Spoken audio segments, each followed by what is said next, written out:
If you're a true commie-hating capitalist, I need you to listen to this amazing argument that this woman just made against this greedy union activist. Workers' pay rises cannot keep up with inflation if you're not to have a wage price spiral. Well, you know that. It's got to be below inflation. That's absolute rubbish. What's caused inflation is the shock of the supply chains from the global health emergency and rampant profits. 73% profits are up since 2019.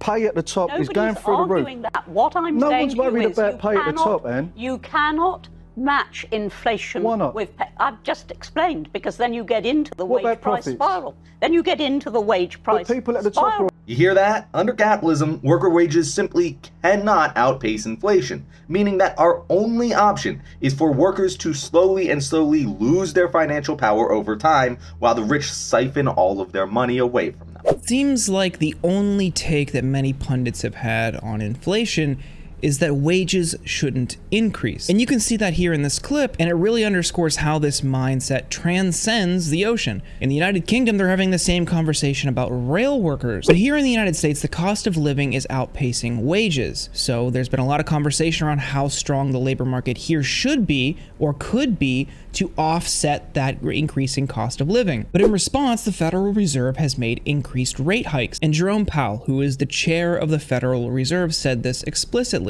He said that raising interest rates would lead to decreased hiring demand by employers and ultimately suppressed wages. And they're putting the blame of inflation on workers, and that's just not true. You can look at corporate profits just over the past couple years and see we are at record highs. Corporations are doing fine, but the workers are not. 75% of middle-income families say inflation is outpacing their wages. Corporations are doing fine, and certainly the executives are doing fine. The average CEO to median worker pay ratio at S&P 500 companies now 324 to 1. I talked about that in a recent video, and you can see that many of these companies, some of the biggest employers in the country, have ratios that far exceed 324 to 1. Some are in the thousands to 1. That is totally lopsided because those profits come from excess value from these workers' labor. That should be compensation for their work, not given to executives or shareholders. And the shareholders are doing great too. In 2021, there was over $880 billion worth of stock buybacks. That's a 70% increase from the year prior. But what's been hitting families the hardest? Aside from groceries, aside from utilities, aside from general areas of society, it's gas prices. And gas prices have been at all-time highs. We've seen prices range from $4 to $5 a gallon over the past few months, and that is brutal for people who have to drive to and from work. But surely you can't blame that on workers, right? And some people will try, but other people blame the war in Ukraine.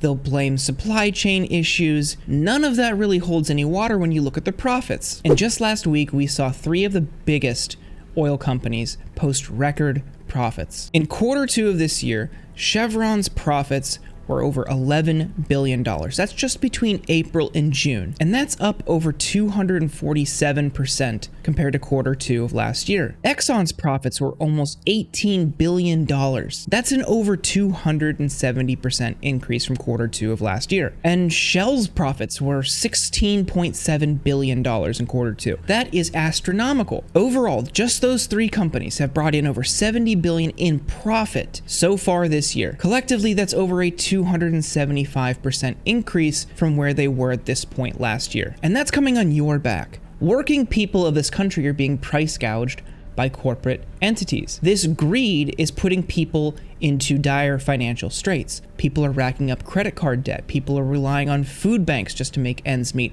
Some people are skipping meals. If you really want to talk about the inflation crisis, you have to talk about corporate greed, and especially greed in the oil industry, because so many people rely on gas to do various things in their life. From going to work, to taking your kids to school, to doing various social activities, most people rely on cars to do that. And every step of the way, they're price gouged by big oil. So if you really want to get to the heart of the inflation crisis, the problem is not wages. It hasn't been wages, and it never will be wages. The economy is rigged to prevent that from ever happening. Just look at what the Federal Reserve did in response. You have to talk about corporate greed.